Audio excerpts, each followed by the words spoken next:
नमस्कार विद्यार्थी मित्रों। आज के इस सत्र में हम तकनीकी और व्यावसायिक उच्च शिक्षा के नियमन संस्थानों के ऊपर चर्चा करने जा रहे हैं। मित्रों, स्वतंत्रता के बाद पिछले 75 वर्षों में भारत की उच्च शिक्षा की एक मुख्य प्रवृत्ति यह रही है कि इसमें लगातार तकनीकी और व्यावसायिक उच्च शिक्षा का हिस्सा बढ़ता गया है। तकनीकी और व्यावसायिक शिक्षा के इस विस्तार के कारण हमारे सामने एक समस्या पैदा हुई। समस्या यह थी कि हम इसके विस्तार को भी चाहते थे। विस्तार के साथ साथ हमारी इच्छा यह भी थी कि इसमें समावेशन और गुणवत्ता का सुनिश्चयन भी हो। इस द्वंद्व को ध्यान में रखते हुए भारत सरकार के द्वारा उच्च शिक्षा के स्तर पर तकनीकी एवं व्यावसायिक शिक्षा के नियमन का उपागम अपनाया गया। तात्पर्य है कि हम भारत की उच्च शिक्षा में तकनीकी और व्यावसायिक पक्षों का समावेश करते हुए इनका विस्तार करना चाहते हैं। हम यह भी चाहते हैं कि हमारे द्वारा किया गया विस्तार उच्च शिक्षा के गुणवत्तापूर्ण मानकों के साथ समझौता न करें। निजी क्षेत्रों के विस्तार पर, खासकर उनके अति विस्तार पर रोक लगे और इस प्रक्रिया के माध्यम से हम गुणवत्तापूर्ण तकनीकी एवं व्यावसायिक उच्च शिक्षा को सर्वजन सुलभ बना सके। इस दौरान हमारा लक्ष्य यह कदापि नहीं रहा कि हम एक व्यवस्था में बाधा खड़ी करें और यह बाधा उच्च शिक्षा के विस्तार को बाधित करे, बल्कि हमारा लक्ष्य यह रहा कि तकनीकी एवं व्यावसायिक उच्च शिक्षा का विस्तार, समावेशन और गुणवत्ता का सुनिश्चयन हो। इसके लिए भारत में अनेक नियामक निकायों की स्थापना की गई है। ये नियामक निकाय तकनीकी एवं व्यावसायिक शिक्षा की गुणवत्ता, समावेशन और विस्तार की प्रवृत्तियों को नियंत्रित करते हैं। आइए हम इनके बारे में विस्तार से चर्चा करते हैं। ये नियामक संस्थान क्या कार्य करते हैं? नियामक संस्थानों का मुख्य कार्य, उन्हें जो दायित्व सौंपा गया है, जो विषय क्षेत्र सौंपे गए हैं, उसके अंतर्गत पाठ्यचर्या, पाठ्यक्रम निर्माण करना, प्रवेश की प्रक्रिया के बारे में निर्देश जारी करना, शिक्षण अधिगम प्रक्रिया के पैमानों को परिभाषित करना और आकलन से संबंधित निर्देश जारी करना है। इस तरह से यह नियामक संस्थाएं उच्च शिक्षा के तकनीकी और व्यावसायिक संस्थानों के अंतर्गत अधिगम पारिस्थितिकी को निर्मित करने का कार्य करती हैं। यह अधिगम पारिस्थितिकी पाठ्यचर्या, पाठ्यक्रम, आकलन और शिक्षण अधिगम प्रक्रिया के द्वारा निर्देशित होती है। ये नियामक संस्थाएं आधारभूत संसाधनों जैसे भवन, प्रयोगशाला, प्रायोगिकी, संकाय सदस्यों की क्या न्यूनतम सीमा होगी, न्यूनतम अर्हता होगी, इसके बारे में भी दिशा निर्देश जारी करते हैं। तात्पर्य यह है कि इन संसाधनों के बिना गुणवत्तापूर्ण तकनीकी एवं व्यावसायिक शिक्षा सुनिश्चित नहीं की जा सकती है। ये संसाधन कई बार निजी क्षेत्रों में पर्याप्त मात्रा में उपलब्ध नहीं होते हैं। ऐसी स्थिति में हमारी नियामक संस्थाओं का दायित्व होता है कि अच्छी और पेशेवर उच्च शिक्षा के लिए वह इन संसाधनों की न्यूनतम अर्हता, न्यूनतम पूर्ति को सुनिश्चित करे। ये संस्थाएं प्रबंधन, प्रशासन और संबद्धता से संबंधित दिशा निर्देश भी जारी करती हैं। इसके अंतर्गत किसी संस्थान को किन शर्तों के साथ मान्यता प्राप्त होगी, अपनी मान्यता को बनाए रखने के लिए उन्हें किन पैमानों का पालन करना होगा और इन पैमानों का पालन करने के साथ साथ उसके प्रशासन में पारदर्शिता कैसे आए, इसके बारे में गाइडलाइंस जारी करती हैं, जिसका पालन प्रत्येक व्यावसायिक एवं तकनीकी शिक्षा प्रदान करने वाले संस्थान को करना पड़ता है। इन नियामक संस्थाओं को एक दायित्व और सौंपा गया है। वे गुणवत्ता मानकों की समय समय पर समीक्षा करती हैं, उनमें परिवर्तन करती हैं और समयानुसार उनमें परिवर्धन करने का भी कार्य करती हैं। इस तरह का कार्य करते हुए हमारे उच्च शिक्षा की ये नियामक संस्थाएं गुणवत्ता और समावेशन दोनों लक्ष्यों पर सतत विचार करती रहती हैं। हमारी नियामक संस्थाओं का एक दायित्व यह भी है कि वे ऐसे किसी भी दिशा निर्देश को ना बनाएं जो सरकारी और निजी संस्थानों के बीच में कोई भेदभाव करे या ऐसे किसी भी प्रकार के अभ्यास पर नियंत्रण रखने का प्रयास करें जो निजी क्षेत्रों के अति विस्तार को बढ़ावा देता हो। हमारी नियामक संस्थाओं का प्रमुख दायित्व भारत की उच्च एवं तकनीकी शिक्षा को सर्वजन सुलभ बनाना है। शिक्षा को एक लोक वस्तु के रूप में अधिक से अधिक लोगों तक पहुंचाना है। इसलिए हमारी नियामक संस्थाएं निजी क्षेत्र द्वारा किए जा रहे शुल्क प्रावधानों पर विशेष नियंत्रण रखती हैं। निजी उच्च शिक्षा संस्थानों द्वारा उपलब्ध कराई जा रही शिक्षा की निगरानी भी करती हैं। आइए हम कुछ प्रमुख नियमनकारी संस्थाओं के विषय में बातचीत करते हैं। हमारी एक प्रमुख नियामक संस्था विश्वविद्यालय अनुदान आयोग है। विश्वविद्यालय अनुदान आयोग वर्ष 1956 में संसद के द्वारा स्थापित एक सांविधिक संगठन है। इसका मुख्य दायित्व उच्च शिक्षा के मानकों का समन्वय, निर्धारण और रखरखाव करना है। इसका प्रधान कार्यालय नई दिल्ली में स्थित है। इसके अलावा यूजीसी ने पूरे देश में अपनी पहुंच और कुशल संचालन के लिए क्षेत्रीय कार्यालय या क्षेत्रीय केंद्र भी खोले हुए हैं। ये केंद्र हैदराबाद, पुणे, भोपाल, गुवाहाटी, कोलकाता और बेंगलुरु में स्थित हैं। विश्वविद्यालय अनुदान आयोग का 2 प्रमुख कार्य है। विश्वविद्यालयों को अनुदान उपलब्ध कराना पहला कार्य, दूसरा कार्य देश में उच्चतर शिक्षा के मानकों का समन्वय, निर्धारण और रखरखाव करना। इन 2 प्रधान कार्यों को ध्यान में रखते हुए विश्वविद्यालय अनुदान आयोग के कार्य क्षेत्र को, उसको प्रदत्त भूमिकाओं को परिभाषित किया गया है। इन भूमिकाओं के अंतर्गत उसकी पहली भूमिका है विश्वविद्यालय शिक्षा का संवर्धन और समन्वयन करना। दूसरी भूमिका है विश्वविद्यालयों में शिक्षण, परीक्षा और शोध के मानकों का निर्धारण एवं रखरखाव। उच्च शिक्षा के न्यूनतम मानकों के संबंध में विनियमन करना।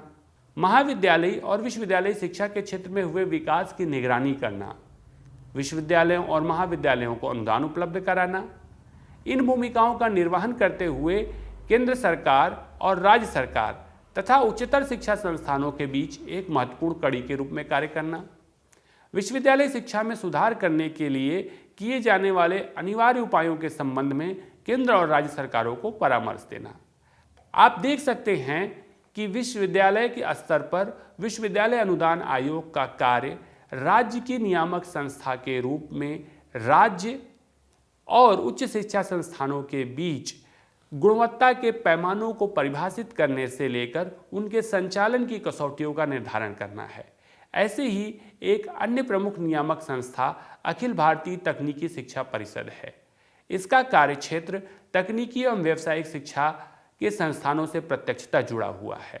अखिल भारतीय शिक्षा परिषद की स्थापना एक परामर्शी निकाय के रूप में 1945 में हुई थी। वर्ष 1987 में इसे संसद के अधिनियम द्वारा सांविधिक दर्जा दिया गया। यह इंजीनियरिंग, फार्मेसी, वास्तुशिल्प, होटल प्रबंधन, कैटरिंग उद्योग, प्रबंध अध्ययन, अनुप्रयुक्त कला और शिल्प जैसे तकनीकी एवं व्यावसायिक शिक्षा के आयामों को नियमित करने का कार्य करती है, नियमन करने का कार्य करती है। इसके कार्यक्षेत्र के अंतर्गत तकनीकी शिक्षा संस्थानों की स्थापना और संचालन के मानदंड निर्धारित करना शामिल है। इसके साथ साथ तकनीकी शिक्षा के नए संस्थान खोलने की प्रक्रिया संचालित करना, उन्हें अनुमोदन प्रदान करना शामिल है। तकनीकी शिक्षा के नए पाठ्यक्रमों को आरंभ करना, उनमें दाखिले के लिए सीटों का निर्धारण करना और उनका अनुमोदन प्रदान करना जैसा कार्य भी AICTE के द्वारा किया जाता है। इसके साथ साथ AICTE का एक प्रमुख कार्य महिलाओं, निःशक्त जनों जैसे वंचित वर्गों के लिए तकनीकी शिक्षा को प्रोत्साहित करना है। यह संस्था तकनीकी शिक्षा में नवाचार, संकाय संवर्धन, अनुसंधान और विकास के क्षेत्र में भी कार्य करती है। इस तरह से आप देख सकते हैं कि AICTE का कार्य केवल पढ़ाई के कसौटियों का निर्धारण करना मात्र नहीं है, इसके साथ साथ उसके कुछ वृहद लक्ष्य भी हैं।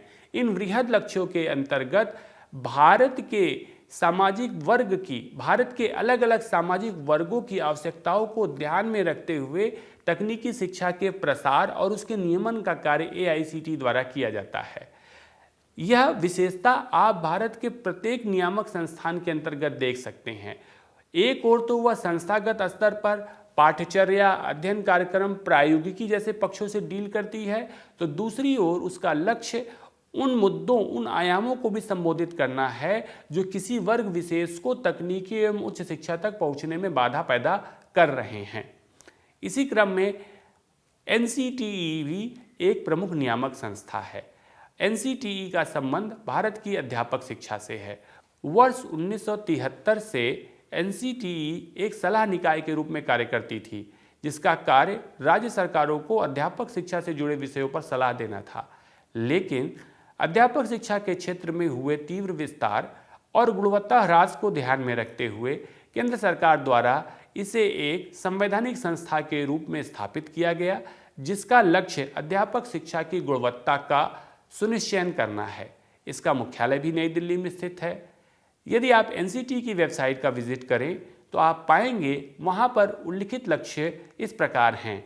देश में अध्यापक शिक्षा के नियोजित और समन्वित विकास के लिए अध्यापक शिक्षा प्रणाली के मानकों और गुणवत्ता का निर्धारण, अध्यापक शिक्षा से संबंधित समस्याओं पर विचार करने के लिए केंद्र सरकार को परामर्श प्रदान करना, पूर्व प्राथमिक, प्राथमिक, माध्यमिक और उच्च माध्यमिक स्तर के विद्यालयों में अध्यापन करने वाले अध्यापकों को योग्य बनाने वाली शिक्षा, अनुसंधान व प्रशिक्षण पाठ्यक्रमों के बारे में संस्तुतियां प्रदान करना, औपचारिक माध्यम, अंशकालीन माध्यम और पत्राचार माध्यम द्वारा अध्यापक शिक्षा के विभिन्न पाठ्यक्रमों को बढ़ावा देने का कार्य भी एनसीटीई करती है। एनसीटी की भूमिकाएं सुपरिभाषित हैं। इन भूमिकाओं के अंतर्गत अध्यापक शिक्षा से संबंधित विभिन्न पक्षों के सर्वेक्षण और उनका अध्ययन करना, अध्यापक शिक्षा में उपयुक्त योजनाएं, कार्यक्रम बनाने और उनके बारे में परामर्श देने का कार्य एनसीटीई करती है। देश भर में अध्यापक शिक्षा के विकास को समन्वित करने का कार्य एनसीटीई करती है। विद्यालयों में अध्यापकों की न्यूनतम योग्यताओं से संबंधित दिशा निर्देश भी तैयार करती है। यह संस्था अध्यापक शिक्षा पाठ्यक्रमों में प्रवेश, चयन, अवधि, परीक्षा, शिक्षण शुल्क आदि के संबंध में भी दिशा निर्देश देती है। इसका एक प्रमुख कार्य अध्यापक शिक्षा से संबंधित शिक्षण संस्थाओं को मान्यता प्रदान करना है। इसके साथ साथ एनसीटीई अध्यापक शिक्षा के क्षेत्र में अनुसंधान और नवाचार को भी प्रोत्साहित करने का कार्य करती है। अध्यापक शिक्षा के व्यवसायीकरण को रोकना भी इसका एक प्रमुख लक्ष्य है। अध्यापक शिक्षा के व्यवसायीकरण को रोकने के उपाय करना, इसके अंतर्गत एनसीटीई न्यूनतम मानकों से संबंधित निर्देश जारी करती है। इन मानकों का सरकारी और निजी क्षेत्र दोनों के अध्यापक शिक्षा संस्थानों को पालन करना होता है। आइए बात करते हैं भारतीय कृषि अनुसंधान परिषद की। इसका मुख्य कार्य कृषि अनुसंधान एवं शिक्षा के क्षेत्र को बढ़ावा देना है। यह निकाय कृषि अनुसंधान एवं शिक्षा विभाग, कृषि मंत्रालय के अंतर्गत कार्य करता है। यह एक स्वायत्तशासी संस्था है जिसका मुख्यालय नई दिल्ली में है। इसके अंतर्गत 101 भारतीय कृषि अनुसंधान संस्थान और 71 कृषि विश्वविद्यालयों का समन्वय व निगरानी होती है। इस संस्थान की भूमिका देश में कृषि शिक्षा और शोध को बढ़ावा देने की है। इसने हरित क्रांति लाने में एक महत्वपूर्ण भूमिका निभाई और उसके बाद से ही कृषि के क्षेत्र में अनुसंधान और प्रौद्योगिकी विकास के लिए इसे दायित्व सौंपा गया है। कृषि के क्षेत्र में उच्च शिक्षा की उत्कृष्टता बढ़ाने के लिए यह परिषद सतत रूप से कार्य कर रही है। इस परिषद के प्रमुख कार्य हैं समपोषणी कृषि के लिए शोध और प्रौद्योगिकी पर आधारित योजना का निर्माण, क्रियान्वयन और समन्वयन करना, बेहतर मानव संसाधन विकास के लिए गुणवत्तापूर्ण कृषि शिक्षा, शोध, अनुदान आदि सहायता उपलब्ध कराना, कृषि आधारित ग्राम विकास के लिए प्रौद्योगिकी का विकास, विस्तार, अनुप्रयोग, अनुकूलन और प्रबंधन, कृषि शिक्षा और शोध के लिए नीति बनाना, संबंधित संस्थानों के साथ सहयोग और परामर्श उपलब्ध कराना। आज के समय में जब शाश्वत विकास और कृषि क्षेत्र के विकास पर बल दिया जा रहा है, उस संदर्भ में भारतीय कृषि अनुसंधान परिषद की भूमिका सर्वाधिक महत्वपूर्ण हो गई है। इसी कारण कृषि अनुसंधान परिषद ने अपने कार्यों को परिभाषित करते हुए शाश्वत विकास के क्षेत्र को सम्मिलित किया है, मानव विकास के साथ साथ ग्राम विकास जैसे आयाम को भी सम्मिलित किया है। हमारे लिए एक प्रमुख नियामक संस्था बार काउंसिल ऑफ इंडिया है। यह एक वैधानिक निकाय है जो अधिवक्ता अधिनियम 1961 के तहत स्थापित किया गया है। यह कानूनी अभ्यास और शिक्षा को नियंत्रित करने का कार्य करता है। इस परिषद की भूमिका कानूनी शिक्षा के मानकों को निर्धारित करना, बढ़ावा देना और उनका रखरखाव करना है। बीसीआई उन शर्तों को निर्दिष्ट करती है जिसका पालन करते हुए कोई भी व्यक्ति एक अधिवक्ता के रूप में अभ्यास कर सकता है। यह संस्था वकीलों के लिए पेशेवर आचरण और शिष्टाचार के मानकों को निर्धारित करती है। राज्य बार काउंसिल के अनुशासन समितियों द्वारा अपनाई जाने वाली प्रक्रियाओं का निरीक्षण करती है। इसके साथ साथ वकीलों के अधिकारों, हितों व विशेषाधिकारों की रक्षा करने का कार्य भी बीसीआई के द्वारा किया जाता है। कानूनी सुधार को बढ़ावा और सहयोग देने के लिए यह संस्था सतत प्रयत्नशील है। राज्य बार काउंसिल द्वारा संदर्भित किए जा सकने वाले किसी भी मामले का निस्तारण इसके द्वारा ही किया जाता है। अधिवक्ता बनाने के लिए आवश्यक कानूनी डिग्री वाले पाठ्यक्रमों को विश्वविद्यालय में मान्यता देने का कार्य बीसीआई ही करती है।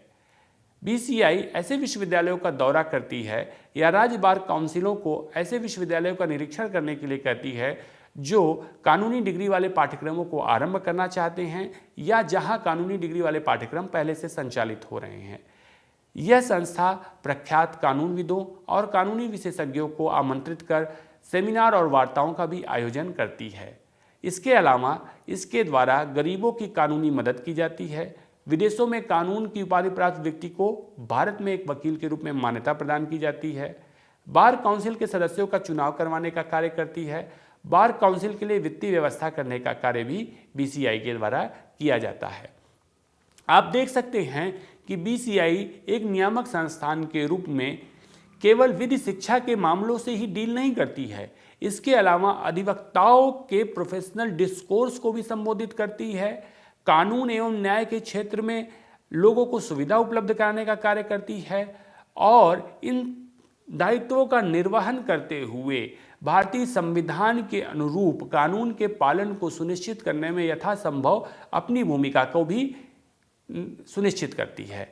इसी संदर्भ में आइए हम बात करते हैं काउंसिल ऑफ आर्किटेक्चर के बारे में।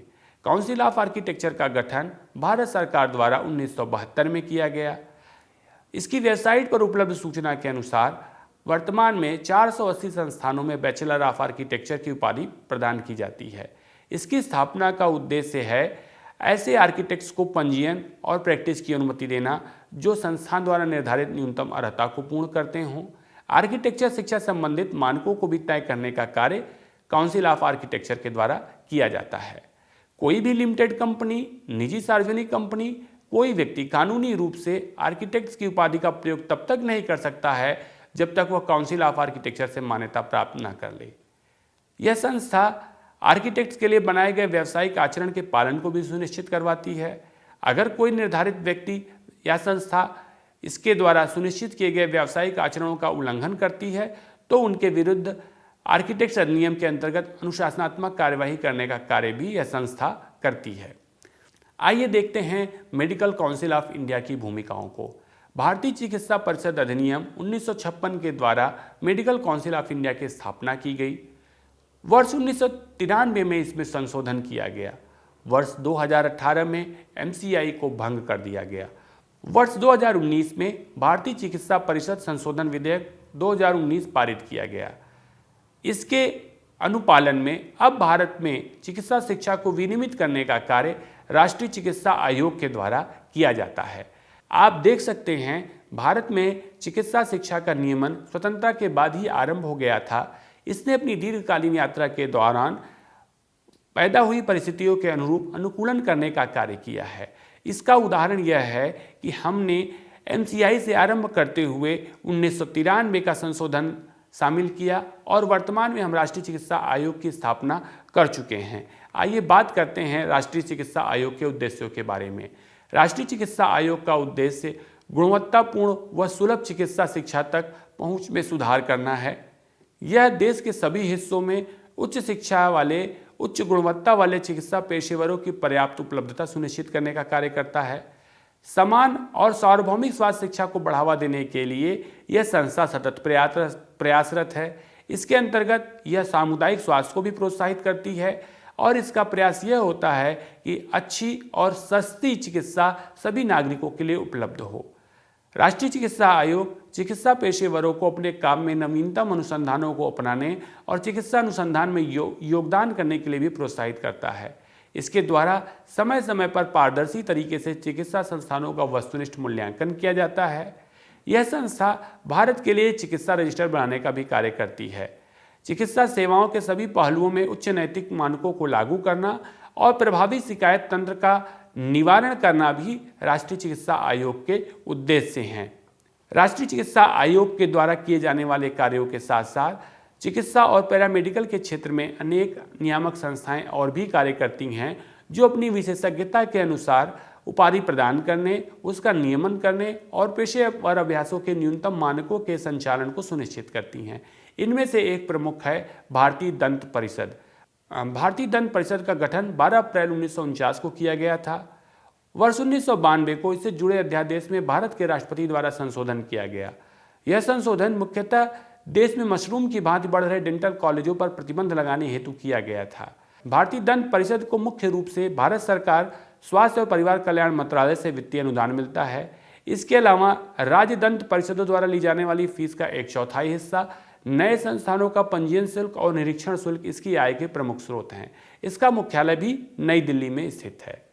भारतीय दंत परिषद का उद्देश्य है स्नातक और स्नातकोत्तर स्तर पर दंत चिकित्सा के लिए एक समान मानक बनाए रखना, डेंटल कॉलेजों का निरीक्षण करना, उनकी सीटों में वृद्धि, उनके शुल्क का नियमन, नए पाठ्यक्रमों को आरंभ करने के लिए अनुमति प्रदान करना, दंत चिकित्सा व प्रशिक्षण से संबंधित पाठ्यक्रमों के मानकों का निर्धारण करना, इन मानकों के क्रियान्वयन को सुनिश्चित करना, निर्धारित अधिनियम के अंतर्गत न्यूनतम परीक्षा के मानकों एवं योग्यताओं से संबंधित आवश्यक कसौटियों को निर्धारित करना, सभी दंत संस्थानों हेतु आवश्यक मानदंडों को बनाए रखने हेतु निरीक्षण करना। इस प्रकार हम देख सकते हैं चिकित्सा शिक्षा के पूरक के रूप में भारतीय दंत परिषद भी महत्वपूर्ण भूमिकाओं का निर्वाह करती है। इसी क्रम में एक और नियामक संस्था central council of Indian medicine है। Central council of Indian medicine का गठन 1971 में हुआ था। इसके अंतर्गत भारतीय चिकित्सा प्रणाली जैसे आयुर्वेद, सिद्ध, यूनानी तिब्बत से संबंधित स्नातक और स्नातकोत्तर पाठ्यक्रमों का निर्माण, विकास और क्रियान्वयन शामिल है। इसके अंतर्गत इन पाठ्यक्रमों से संबंधित न्यूनतम मानकों को निर्धारित किया जाता है। यह संस्था भारतीय चिकित्सा पद्धति के औषधियों के केंद्रीय रजिस्टर को बनाने और उनके रखरखाव का भी कार्य करती है। यह संस्था भारतीय मेडिसिन सेंट्रल काउंसिल अधिनियम 1970 की दूसरी अनुसूची के अंतर्गत चिकित्सा संबंधित योग्यताओं को बनाने और वापस लेने के लिए केंद्र सरकार को सिफारिश भी कर सकती है। Central council of Indian medicine चिकित्सकों द्वारा पालन किए जाने वाले व्यावसायिक आचरण, शिष्टाचार और आचार संहिता से संबंधित मानकों को निर्धारण करने का भी कार्य करती है। यह संस्था भारत सरकार के विभिन्न विषयों, भारतीय चिकित्सा पद्धति के कॉलेजों की स्थापना, स्नातक और स्नातकोत्तर पाठ्यक्रमों में सीटों की वृद्धि और नए विषयों को आरंभ करने के संदर्भ में भी अनुशंसा प्रदान करने का कार्य करती है। आइए बात करते हैं केंद्रीय होम्योपैथी परिषद की। इसकी स्थापना केंद्रीय होम्योपैथी अधिनियम 1973 के अंतर्गत की गई थी। यह होम्योपैथी चिकित्सा संबंधित न्यूनतम योग्यताओं को निर्धारित करती है और इसकी शिक्षा से संबंधित संस्थानों को मान्यता भी प्रदान करती है। कोई भी चिकित्सा संस्थान जो होम्योपैथी क्षेत्र में योगदान करना चाहता है, उसे होम्योपैथी चिकित्सा परिषद से आवेदन कर मान्यता प्राप्त करना आवश्यक होता है। वर्ष 2021 में इसका पुनर्गठन राष्ट्रीय होम्योपैथी आयोग के रूप में किया गया है। फार्मेसी काउंसिल ऑफ इंडिया, इसका गठन 1948 में किया गया था। यह संस्था भारत में फार्मेसी शिक्षा और व्यवसाय को स्नातक स्तर तक नियंत्रित और नियमित करती है। परिषद फार्मासिस्ट के रूप में शिक्षा का न्यूनतम मानक और योग्यता निर्धारित करने का भी कार्य करती है। इंडियन नर्सिंग काउंसिल, यह भारतीय नर्सिंग परिषद अधिनियम 1947 के गठित एक सांविधिक निकाय है। यह संस्था दाइयों, नर्सों, अन्य स्वास्थ्य सेवकों के लिए प्रशिक्षण मानकों के विनियमन और रखरखाव का कार्य संपादित करती है। भारतीय पुनर्वास परिषद, भारतीय पुनर्वास परिषद का गठन 1992 में किया गया था। इसकी स्थापना का उद्देश्य दिव्यांगता से ग्रस्त व्यक्तियों को दी जाने वाली सेवाओं को विनियमित और उसकी निगरानी करना है। यह संस्था दिव्यांग व्यक्तियों को दी जाने वाली शिक्षा की गुणवत्ता को सुनिश्चित करने का कार्य करती है। दिव्यांग व्यक्तियों को सेवा देने वाले लोगों की व्यावसायिक तैयारियों की गुणवत्ता को देखना और उसे सुनिश्चित करना भी भारतीय पुनर्वास परिषद का एक प्रमुख कार्य है। आइए बात करते हैं राष्ट्रीय शिक्षा नीति 2020 और तकनीकी एवं उच्च शिक्षा के नियामक निकायों से संबंधित संस्तुतियों के बारे में। राष्ट्रीय शिक्षा नीति 2020 में स्वीकार किया गया है कि एक सख्त रेगुलेटरी नियमों के कारण भारत में तकनीकी एवं व्यवसायिक शिक्षा के हितधारकों के बीच टकराव की स्थिति पैदा हुई है। इसका उदाहरण देते हुए नीति में न्यायपालिका के बढ़ते हस्तक्षेप को भी उल्लिखित किया गया है। इन परिस्थितियों को ध्यान में रखते हुए राष्ट्रीय शिक्षा नीति का मानना है कि अलग अलग निकायों के स्थान पर उच्च शिक्षा के क्षेत्र में तकनीकी एवं व्यावसायिक पक्ष को नियमित करने के लिए, उनकी निगरानी करने के लिए higher education commission of India की स्थापना की जाएगी। यह एकमात्र नियामक निकाय होगा जो चिकित्सा शिक्षा, विधि शिक्षा और अध्यापक शिक्षा जैसे समस्त क्षेत्रों की निगरानी का कार्य करेगा। राष्ट्रीय शिक्षा नीति इसे बाधक के स्थान पर साधक और सुगमकर्ता का दायित्व सौंपती है। इसके लिए किसी जटिल फ्रेमवर्क को संशोधित करने और इसे एक ऐसी सख्त बाधा के रूप में खड़ा करने के स्थान पर गुणवत्ता सुनिश्चित करने वाली सुनम्य व्यवस्था के रूप में राष्ट्रीय शिक्षा नीति के द्वारा परिकल्पित किया गया है। हमारी राष्ट्रीय शिक्षा नीति 2020 उच्च शिक्षा के क्षेत्र में तकनीकी एवं व्यावसायिक शिक्षा के आयाम में गुणवत्तापूर्ण समावेशन आधारित विस्तार को परिकल्पित करती है और उसके लिए एक सुनम्य व्यवस्था का प्रतिपादन करती है। मित्रों, मैं विश्वास करता हूं कि इस व्याख्यान से आप लाभान्वित हुए होंगे। धन्यवाद।